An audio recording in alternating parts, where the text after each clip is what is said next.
얼굴 없는 여인. 조선 숙종 30년 여름 경희궁.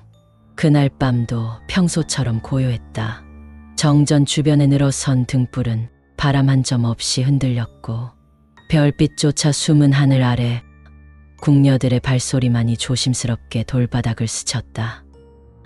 정전 서편, 그림자 마당이라 불리는 한적한 복도 근처. 그곳에서 초야참을 들고 돌아오던 궁녀 송씨가 말을 잃은 채 무릎을 꿇었다. 무엇을 보았느냐? 궁녀의 말을 듣고 온 상궁이 다그쳤다. 송씨는 떨리는 입술로 중얼거렸다. 얼굴이 없었습니다.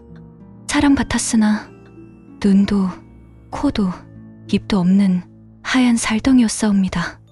처음엔 모두가 그녀의 망상이라 여겼다. 더위에 지쳐 혼이 나간 것이라며 약을 내렸고 그 일은 곧 잊히는 듯했다.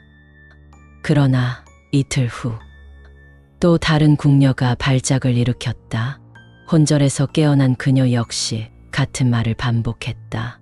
흰 옷의 여인, 내게 다가왔습니다. 눈이 없었습니다. 세 번째 피해자가 나오자 궁 안은 술렁이기 시작했다.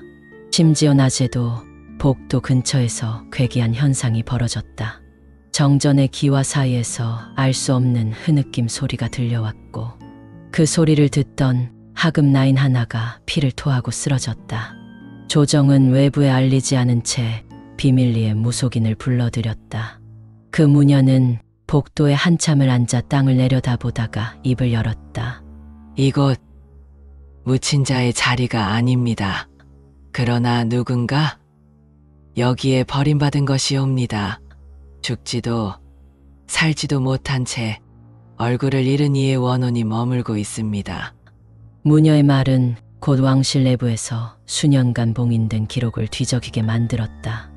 조용히 수집된 정보들 속에서 하나의 이름이 떠올랐다. 윤씨.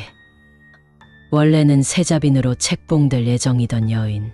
27해 전 파혼 이후 내명부 하급 궁녀로 강등되었고 병을 얻어 젊은 나이에 죽었다고 되어 있었다. 하지만 기록은 모순투성이었다. 장례 일자는 불명확했고 묘소 위치는 미상으로만 남겨졌다. 무엇보다 그녀의 죽음을 목격한 자가 아무도 없었다는 점에서 그 존재는 궁궐 안에 잊힌 사람으로 남아 있었던 것이다. 그녀는 지금도 자신이 살아있다고 믿고 있습니다. 무녀는 그렇게 말하며 복도 한가운데 작고 낡은 손거울 하나를 내려놓았다. 거울 뒤엔 붉은 글씨가 보였다. 내 얼굴을 돌려다오. 이튿날 밤 복도를 지나던 사람이 거울을 우연히 들여다봤다. 그리고 괴성을 지르며 정신을 잃었다. 그가 본 건 자신의 얼굴이 아니라 텅 빈 흰 가면 같은 형상이었다. 눈도 코도 입도 없이 웃고 있는 듯한 형상. 그 이후로 궁궐 안의 거울들이 하나둘 사라지기 시작했다. 누가 왜 가져갔는지 알 수 없었다. 단지 거울을 본 이들이 모두 이상한 병을 앓았다는 점만이 확인되었다. 문제는 그해 7월 중전마마가 쓰러지면서 더욱 심각해졌다. 고열과 환시, 이유 없는 공포. 그녀는 악몽 속에서 울부짖으며 외쳤다. 그 여인이 내 얼굴을 가리고 있었어요. 그 얼굴은 아무것도 없는데 나를 보고 웃고 있었어요. 궁은 다시 무녀를 불렀다. 이번에는 궁궐 밖에서 들여온 산속 무당이었다.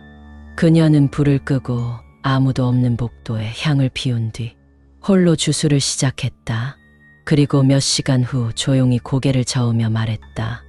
이 여인은 이미 저승으로도 가지 못했습니다. 스스로 얼굴을 지웠기에 누구도 그녀를 기억하지 못합니다. 기억이 지워진 이의 원혼은 그림자도 없습니다. 궁은 그 복도를 봉쇄하기로 결정했다. 구조적 불안정이라는 핑계를 내세워 정식 명칭 없이 폐쇄한 채 실록에는 단 2줄만 남았다. 동편 복도는 차후 보수를 요함으로 사용을 금한다. 하지만 폐쇄된 그 길은 이후에도 종종 은밀하게 이야기되었다. 밤에 경희궁을 순시하던 술라군이 흰 옷의 여인을 보았다는 보고 일반 공개일에 뒤편 유리창을 통해 복도를 들여다보다가 자신의 얼굴이 사라졌다고 주장한 관람객.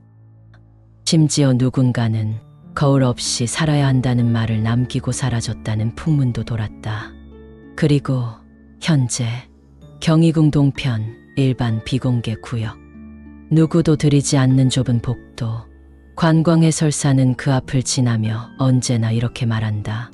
이쪽은 보건공사가 미완여서 공개되지 않습니다. 그러나 그날 밤 경희궁 야간 관람을 마지막으로 마친 한 남자가 사진을 찍기 위해 홀로 그 복도 근처에 다가갔다. 그리고 그의 휴대폰에는 그가 찍은 사진 속 자신 옆에 서 있는 누군가의 형체가 남아 있었다. 눈도 코도 입도 없이 하얀 얼굴로 그를 바라보고 있었다. 끝까지 시청해 주셔서 정말 감사드립니다.